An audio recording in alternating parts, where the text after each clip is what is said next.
So, what I'm going to introduce is the small tobacco movement. So, the problem is cigarette consumption causes more than 480,000 deaths each year in the USA, which is roughly 1 in 5 deaths in total. Cigarettes causes more deaths each year than HIV, illegal drug use, alcohol, motor accidents, and firearm incidents combined.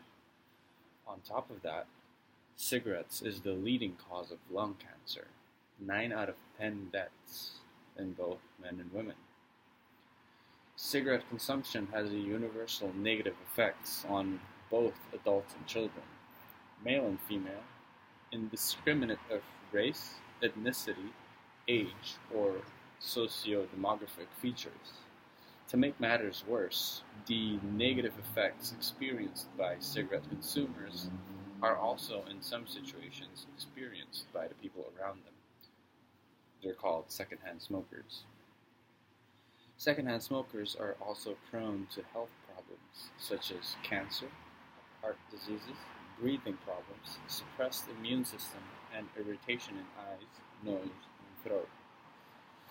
To reduce the negative consequences of cigarette consumption, we will utilize applied behavior analysis to decrease total tobacco consumption.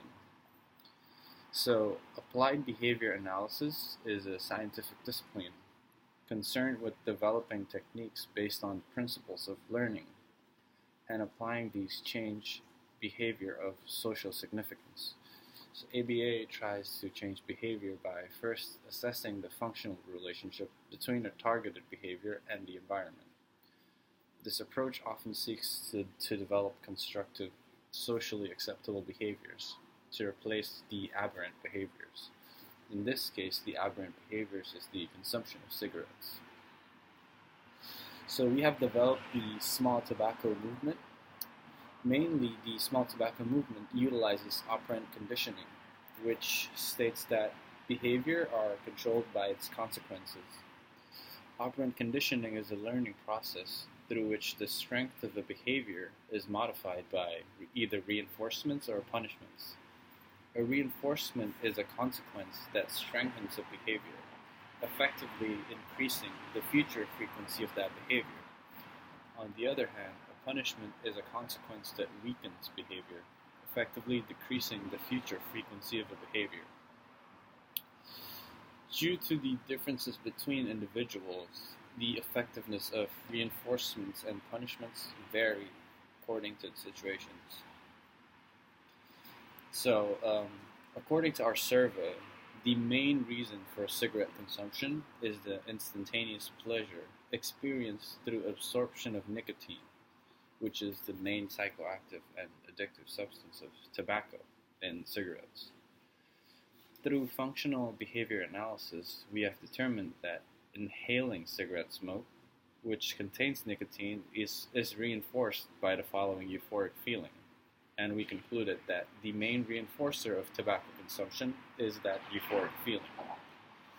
So, the small tobacco movement utilizes positive reinforcement, which targets the behavior of not smoking cigarettes. However, we are positively reinforcing this behavior by free distribution of alternative tobacco consumption methods, such as nicotine gums, nicotine patches, dissolvable tobacco, and other NRTs, or nicotine replacement therapies. We hypothesize that the current increasing cost of cigarettes and the free distribution of alternative tobacco products will be successful in reducing the consumption of cigarettes and increasing the occurrence of not smoking cigarettes.